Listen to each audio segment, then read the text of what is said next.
This is a thick chili, restaurant style thick, no meat, one pot. It's simple and filling. It's different in the texture, it's slow simmered and naturally thick, so let's make it.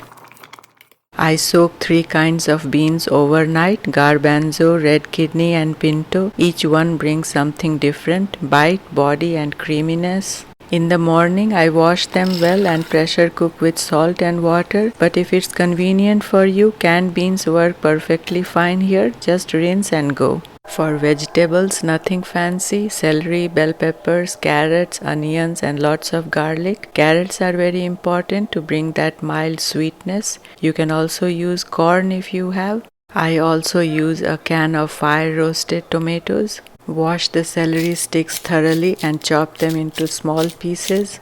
Chop the onions into small pieces. I am using red onion. You can use yellow, white or any onion you like. Chop all the bell peppers into small pieces. All vegetables should be chopped in small pieces. Now chop your carrots into small pieces too. Now smash the garlic with the knife. Remove the peel and chop it finely. Open the tomato can.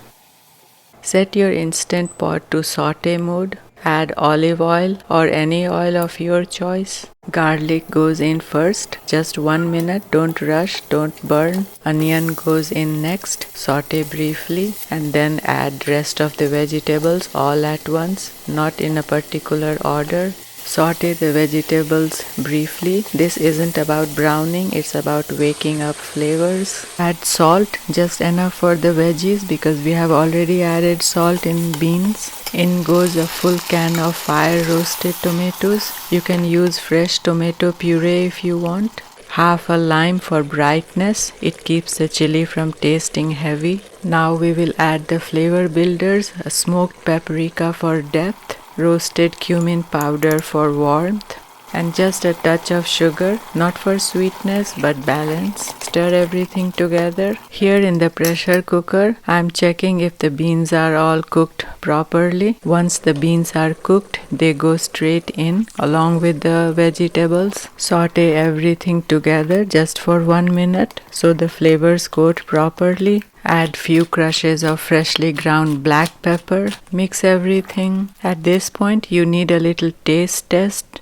to check if salt, sugar, acidity are balanced. And I realized that it needed a little more sugar, so the acidity from fire roasted tomato is balanced. So I added just half a teaspoon of sugar. Mix everything thoroughly. Add 1 bay leaf for that earthy aromatic flavors. 2 red chilies. You can add more or less according to your taste. Seal the lid and set it to bean chili mode for 30 minutes and let it cook effortlessly.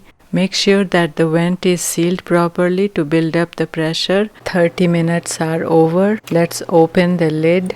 The chili looks done. The aroma from the chili has filled up my kitchen entirely. Give it a good stir. Just to make sure everything is cooked, press a piece of carrot between your fingers. It's cooked through. It looks nice and thick and ready to serve. This is a complete meal. Protein from beans, vegetables for balance. Serve it hot with chips or crispy toast with butter. It tastes even better the next day. This is the kind of food that quietly takes care of you.